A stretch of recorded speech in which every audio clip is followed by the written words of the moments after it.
Segunda parte de fisiopatología con el grupo A, hoy 19 de mayo.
Ya, ahora sí estamos bien ubicados, compañeros.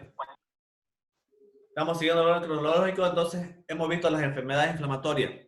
Bueno, no las hemos visto, las estamos viendo. Hemos visto cuáles son las causas y cuáles son las más frecuentes que se dan, o cuáles son las dos enfermedades inflamatorias que nos afectan, como ser la colitis ulcerosa y otra la enfermedad de Crohn. Entonces vamos a empezar a hablar de quién, de la enfermedad de Crohn, cómo es, qué se da, a qué nivel se da, a qué parte del tubo digestivo afecta. La enfermedad de Crohn se trata de una enfermedad inflamatoria intestinal, obviamente, de carácter recurrente y crónico. Puede afectar a cualquier parte del tracto digestivo, desde la boca hasta el ano, o sea, todo el tubo digestivo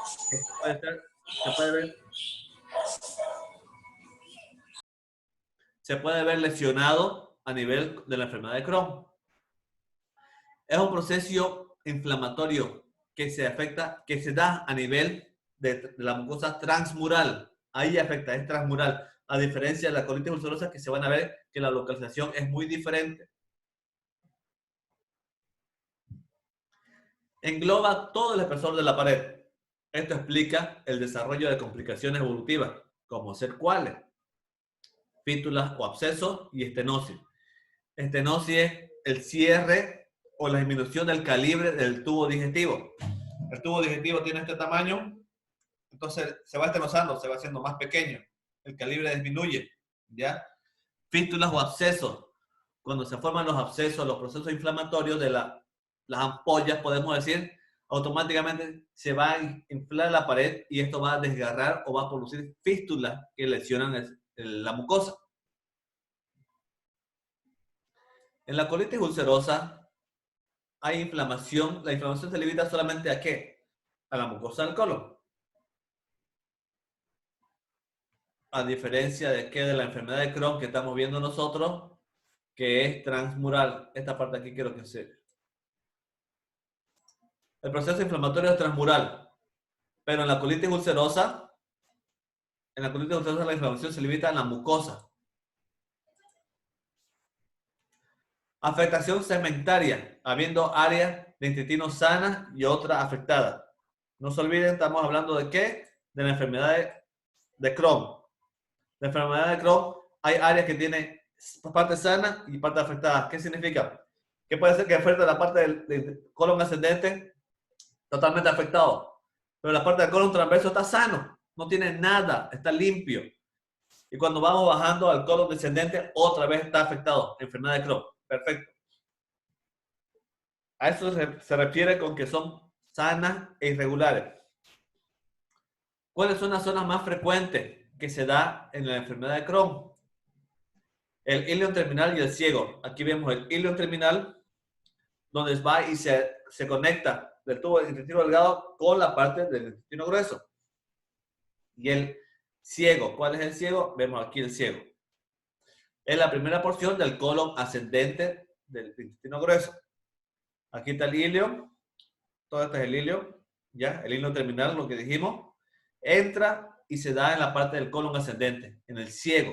Son las partes más frecuentes donde se da la enfermedad de Crohn. ¿Cuáles son las manifestaciones clínicas de la enfermedad de Crohn?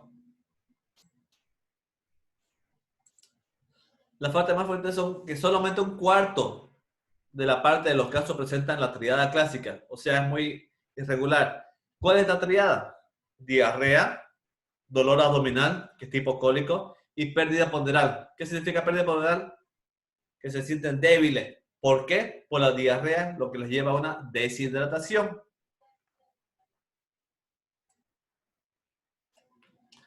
Por lo que la clínica es muy heterogénea. La clínica es irregular, se refiere. ¿Cuáles son las pruebas diagnósticas que hacemos a un paciente con enfermedad de Crohn? Obviamente, primeramente le hacemos la historia clínica. En la historia clínica, ¿qué es lo que vemos? La edad, el sexo, antecedentes familiares, antecedentes del paciente y tomamos todos los datos que podemos saber para que nos orientemos y nos podamos ubicar a qué patología nos estamos enfrentando. Una vez hacemos la historia clínica o la anamnesis del paciente, nos vamos a la exploración clínica. La exploración clínica, ¿qué significa?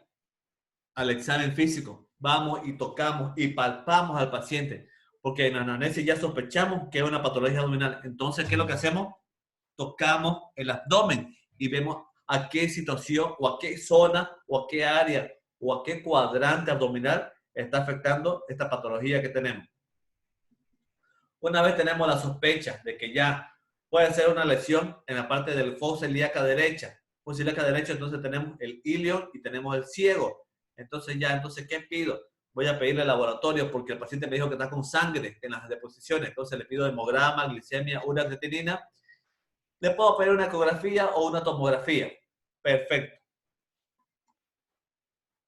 Eso es lo que es enfermedad de Crohn. Esa es la patología de enfermedad de Crohn, que es un proceso que se da a nivel de la zona transmural, afecta mayormente a nivel del ilio y del ciego. La clínica es irregular, con dolor, diarrea y pérdida ponderal. Ahora vamos a ver la colitis ulcerosa por medio de un caso clínico para que se ubiquen mejor. Ojo, un varón, este paciente es una persona de sexo masculino de 28 años de edad que no fuma. Acuérdense que la colitis ulcerosa, aquí está, colitis ulcerosa, ¿dónde está? Son pacientes fumatéricos, por si acaso, los pacientes que tienen enfermedad de Crohn son pacientes que fuman bastante. Sin antecedentes personales, no tienen más antecedentes personales, no es diabético, no es hipertenso, una persona joven, como se dan cuenta. No tiene antecedentes familiares, que su padre y su madre también son sanos. Cuando decimos la anamnesis o las preguntas o el cuestionario, le preguntamos que el paciente nos dice que es un cuadro ya de un mes de evolución. Caracterizado ¿por qué? Porque va al baño a hacer deposiciones más de 15 veces en un día, en 24 horas, 15 veces. Las otras veces no hace porque está durmiendo o se despierta para ir al baño. ¿Cómo son esas diarreas? ¿Cómo es su deposición? Es blanda. Tiene sangre mezclada, o sea, hay estrías de sangre en la deposición que presenta. Tiene dolor abdominal y tenesmo. ¿Qué significa tenesmo? Que cuando va y hace del baño, siente que no ha hecho la cantidad completa de DS. Siente que se ha guardado un poquito. ¿Dónde? En el colon de depósito o colon descendente. Cuando le hacemos el examen físico, vemos que tiene fiebre. Tiene una presión arterial baja de 80 a 50 y latidos de la frecuencia cardíaca de 120 por minuto. Resto normal. Como ustedes ya están pasando semiología, les pregunto esto. ¿Por qué creen que tiene fiebre el paciente?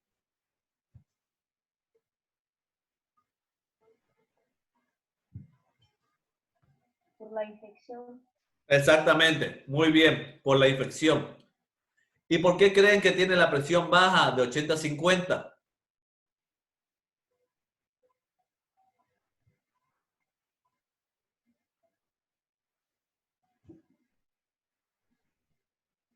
¿Por qué creen que tiene la presión baja de 80 a 50? Deshidratación. Por la diarrea, exactamente, por la deshidratación. ¿Y por qué tienen la frecuencia cardíaca elevada de 120 por minuto? ¿Por qué está con taquicardia?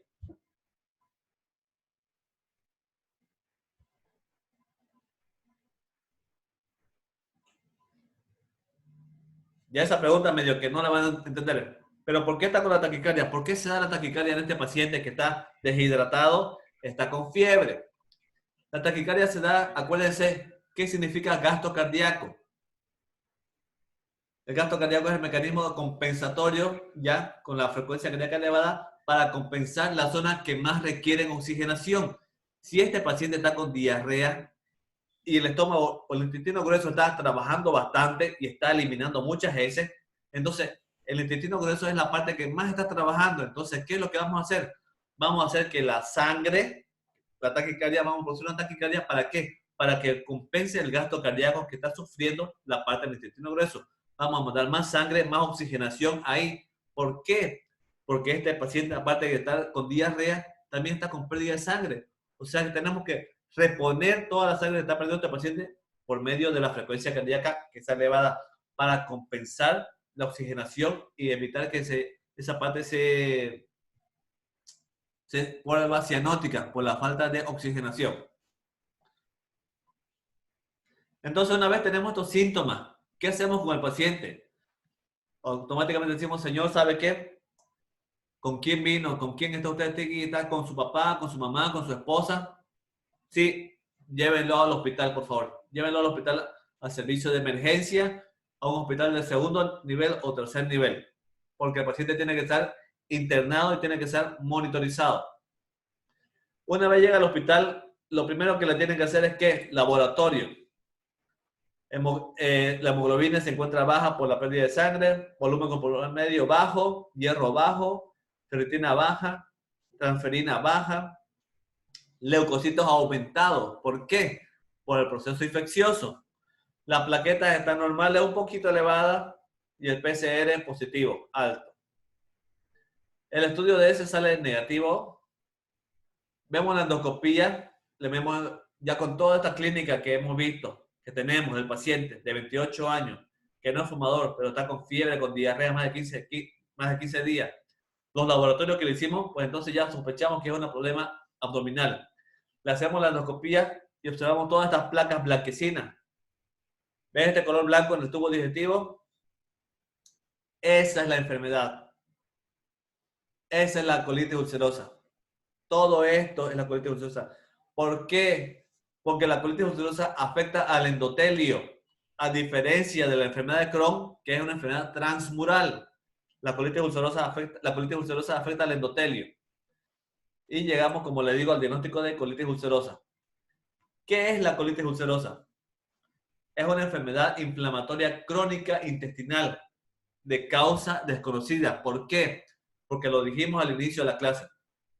La enfermedad inflamatoria intestinal es de causa desconocida, de causa idiopática. Vimos que tenía varios antecedentes, pero todavía no la conocemos. Entonces, la colitis ulcerosa, que es una subclasificación de esta, es la misma definición. Es de causa desconocida o idiopática.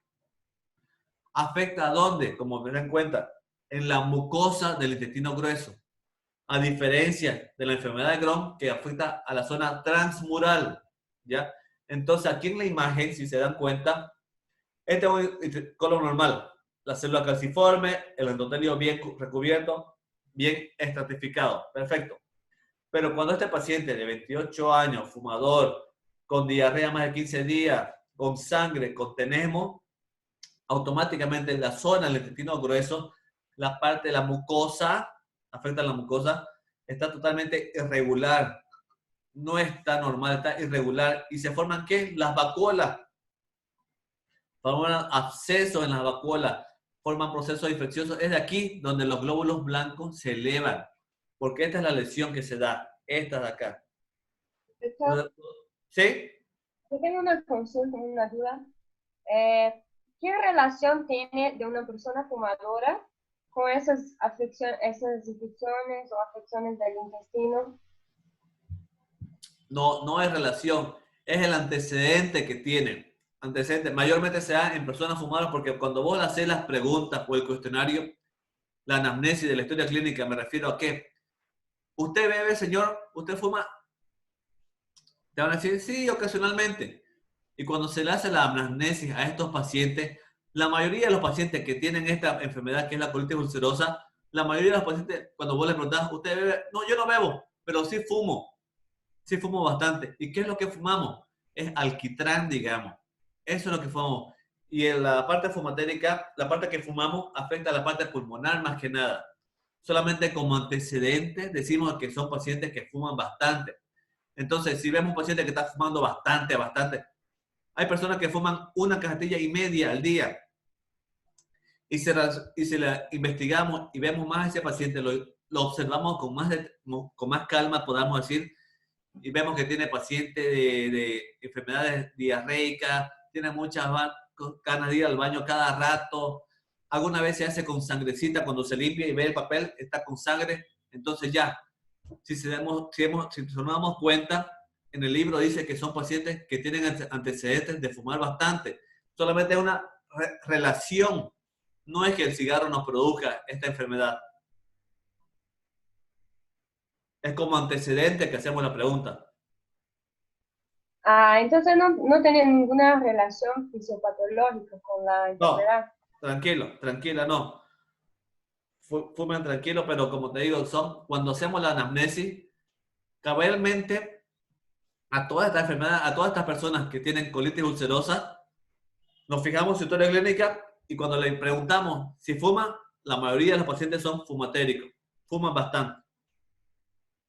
Es solamente como antecedente. ¿Cuál es la clínica de la paciente con colitis ulcerosa? Son pacientes con sangre, como les dije, con moco y pus. ¿Por qué la pus? Por los divertículos que hay, por las lesiones que se dan en las mucosas, por la parte abscedada que se presenta. Tenemos, o sea, hace caquita y se queda con la mitad en el estómago, en la parte de depósito. No ha terminado de evacuar por completo. Tiene fiebre por el proceso infeccioso, malestar general por la que va al baño cada rato, náuseas y vómitos. Todo lo que come, como el intestino grueso está alterado y el estómago está débil, automáticamente lo que comemos lo tendemos a devolver por medio del vómito. En el laboratorio que le pedimos a este paciente, como dijimos, le pedimos hemograma, glicemia, ureacreatinina, ionograma para ver cómo está el sodio, el potasio, hierro y transaminasa. Automáticamente vemos que este paciente tiene anemia ferropénica, disminución de la hemoglobina y el hierro bajo. Hipoalbuminemia, ¿por qué? Por la pérdida de líquido que tenemos, por las sales que perdemos, por el sodio, el potasio y la albúmina que eliminamos en la diarrea. Por eso que decimos que la diarrea parece como si fuera moco, es por la albúmina que perdemos.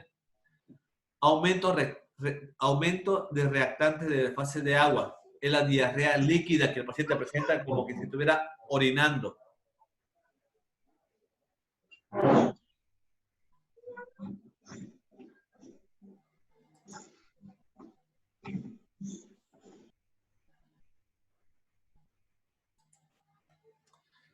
Diagnóstico. ¿Cómo llegamos al diagnóstico? Obviamente, como le dije, por la clínica y el laboratorio. Nos ayuda y nos corrobora el diagnóstico los estudios imaginológicos, ya sea rayos X, ecografía o tomografía. Cuando hacemos la endoscopía, obviamente tomamos una muestra y lo mandamos a anatomía patológica para que lo estudie. A eso se refiere con la parte de histología. Pero ¿quién hace el diagnóstico de cualquier enfermedad, cualquiera sea enfermedad de Crohn, sea colitis ulcerosa, sea un resfrío, sea un traumatismo, sea un infarto? ¿Quién lo hace el diagnóstico? Lo hace el médico.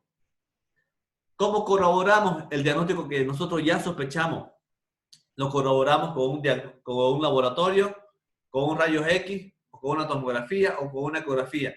Pero el diagnóstico lo hacemos nosotros, con la anamnesis que hacemos y con el examen físico que examinamos al paciente. ¿Cuál es el diagnóstico diferencial de este paciente de la enfermedad inflamatoria intestinal? De colitis ulcerosa versus enfermedad de Crohn. Hemos hablado de las dos clases.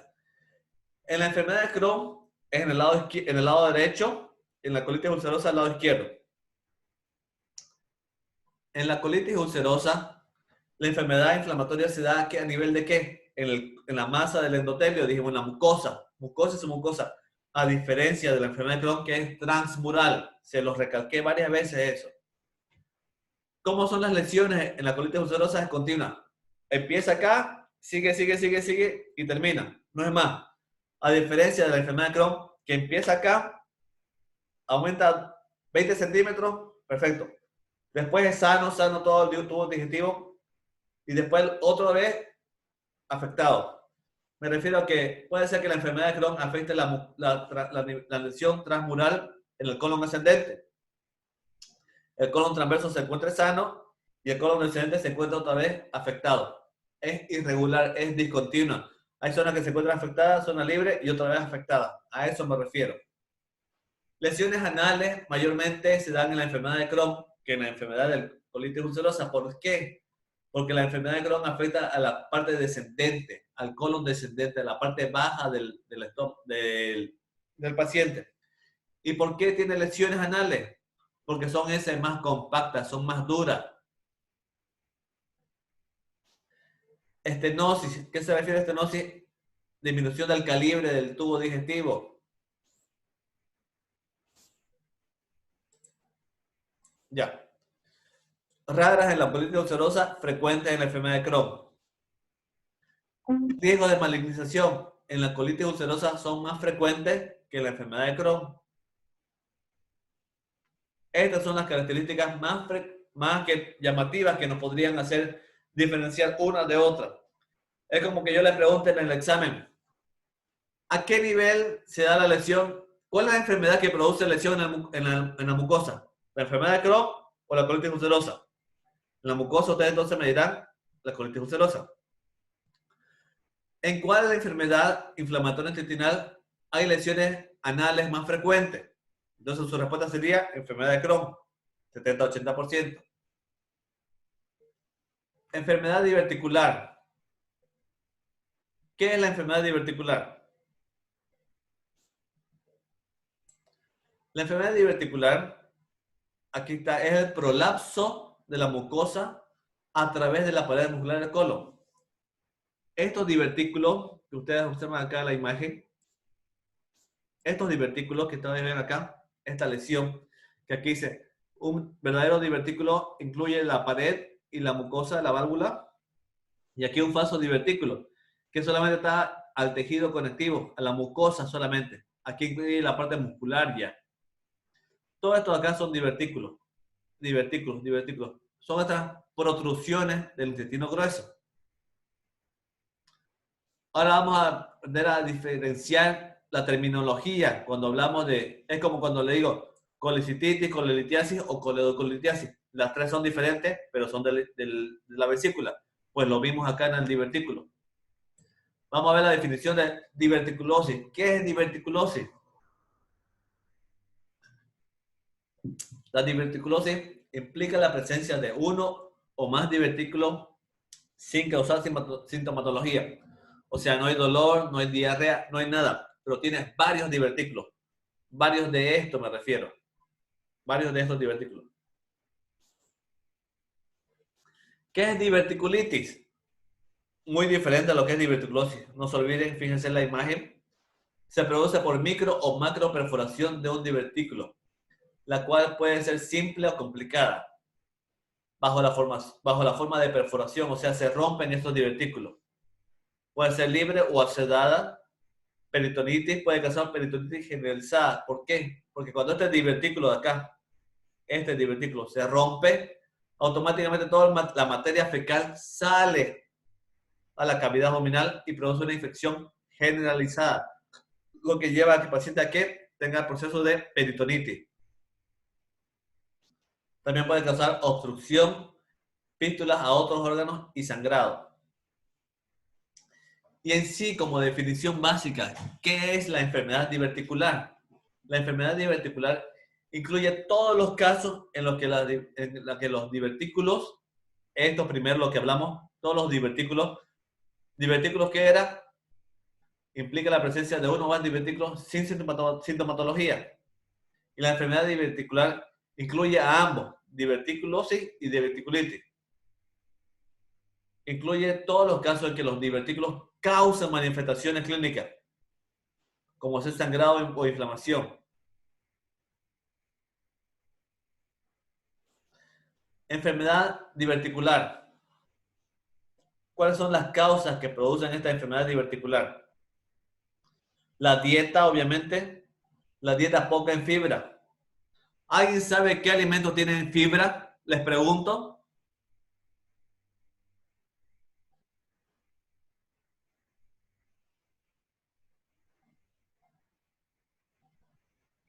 ¿Qué alimentos tienen fibra, compañeros? Les estoy preguntando. Legumes, frutas, por ejemplo. Bien, doctor. ¿Sí? Sí. Perfecto. Bien, muy bien. Pacientes que comen poca fruta, a eso me refiero. Son pacientes que no están bien alimentados. Edad independiente, consumo de carnes de grasa. Aparte de no comer fibra, ya comen bastante gorditos, o sea, la grasa la van a comer los viernes de cara, comen su cara y se la comen la grasita. Esos son los pacientes que tienen más frecuente esta enfermedad diverticular. Relación inversa entre qué? Entre la actividad física y el sedentarismo. ¿A qué se refiere actividad inversa? Que un paciente que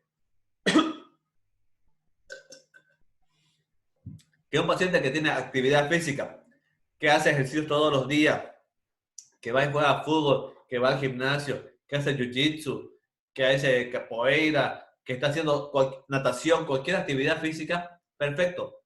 Al hacer actividad física se van a cansar, van a perder líquido, van a transpirar. Entonces, ¿qué es lo que van a hacer? Van a agarrar su vaso de líquido, de soda, de agua, perdón, y van a tomar, se van a hidratar. A diferencia de un paciente que tiene sedentarismo. ¿Qué es sedentarismo?